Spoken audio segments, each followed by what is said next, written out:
మన భారత రాజ్యాంగ నిర్మాత భారతరత్న డాక్టర్ బాబాసాహెబ్ అంబేద్కర్ గారి 134వ జయంతి వేడుకలు ఆరిలో 13 వార్డులో మాలమహానాడు జిల్లాధ్యక్షుడు దత్తిపూడి ఆధ్వర్యంలో ఈరోజు ఈ గుంపు పాఠశాల ఆధ్వర్యంలో ఉన్నటువంటి అంబేద్కర్ విగ్రహానికి పూలదండలు వేసి నివాళులు జరిగింది. ఈ కార్యక్రమంలో జనసేన నాయకులు, టీడీపీ నాయకులు, అలాగే మాలమహాన్ నాయకులు అందరూ కూడా పాల్గొనడం జరిగింది. మరి మన అంబేద్కర్ గారు మనకేం చేశారు, మనం ఏంటి అంబేద్కర్ మనం తెలుసుకోవాలి. ఎందుకంటే మీ పిల్లలు కాబట్టి అసలు అంబేద్కర్ గారి కోసం ఎందుకు దండలు వేస్తున్నారు, ఆయన ఎవరు అంటే ఈ పుస్తకాలు చూస్తున్నారు కదా. కానీ అంబేద్కర్ సిద్ధాంతం ఒకటే, ఆయన మన బలుగుబడి వర్గాలకి ఆశాజ్యోతి.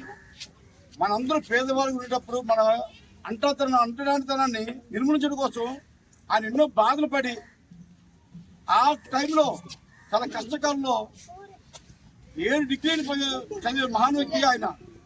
ఎందుకు చదివారంటే మన దళితులందరూ కూడా అగ్రకుల నాయకులందరూ కూడా ఇబ్బంది పెడతారని తెలుసుకొని అలాంటి విషయాన్ని జరగకూడదు, ప్రతి దళితులు కూడా మనం సమానంగా బతకాలి, అన్ని హక్కులు ఉండాలి అని ఆ ఉద్దేశంతో కష్టపడి చదివి తిండికి లేకపోయినా బట్టకి లేకపోయినా చాలా బాధపడి వాళ్ళ కుటుంబాన్ని కూడా వదులుకొని ఆయన పిల్లలు కూడా చనిపోయిన కూడా పట్టించి కూడా ఆయన కష్టపడి చదివారు.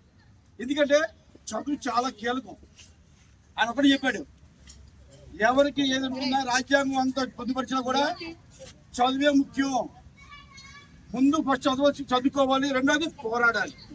మనం ముందు చదువుకుంటే జ్ఞానం వస్తుంది. ప్రతి ఒక్కరు చక్కగా చదువుకొని మంచి భవిష్యత్తు కలిగి అలాగే మన జాతి నిర్మూలన కోసం మీ వంతు మీరు ఎప్పుడు కూడా పోరాటం ముందుకెళ్ళాలి. అదంతా మీరు మనసు పెట్టుకొని ఆయన ఎప్పుడు స్మరించుకుంటూ ఉండాలని మనసు కోరుకుంటూ సెలవు తీసుకుంటాం.